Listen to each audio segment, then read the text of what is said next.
ভাই আপনাকে যদি বাংলাদেশে একদিনের জন্য রাষ্ট্রপতি দেওয়া হয় তো আপনি কি করবেন দেশের জন্য সর্বপ্রথমে?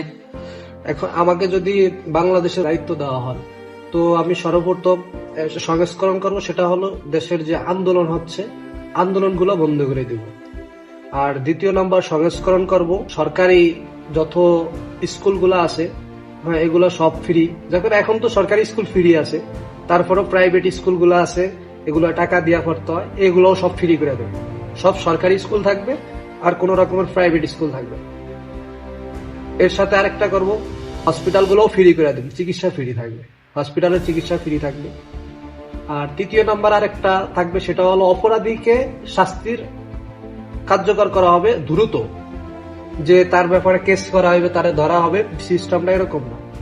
যে অপরাধী হবে তার অপরাধ যদি মৃত্যু হয় তাহলে তাকে মৃত্যুদণ্ড দেওয়া হবে, তার অপরাধ যদি সাজা হয় তাহলে তাকে সাজা দেওয়া হবে, অপরাধীকে যথার্থভাবে শাস্তি দেওয়া হবে। এখন যদি কথা আছে, অনেক সময় দেখা যায় যে অপরাধী পালায়া যায়, অপরাধী তো এক নম্বরে পালানোর সুযোগই থাকবে না। আর দ্বিতীয় নম্বরে যদি পালায়া যায় তাহলে তাকে সে ইন্ডিয়া পালাইলে ইন্ডিয়া থেকে ধৈরাই না, তারা ফাঁসি হলো, ফাঁসির রায় হলো, ফাঁসি কার্যকর করা হবে। আর চতুর্থ নম্বর একটা সংস্করণ, সেটা হইলো প্রবাসীদের বিষয়টা।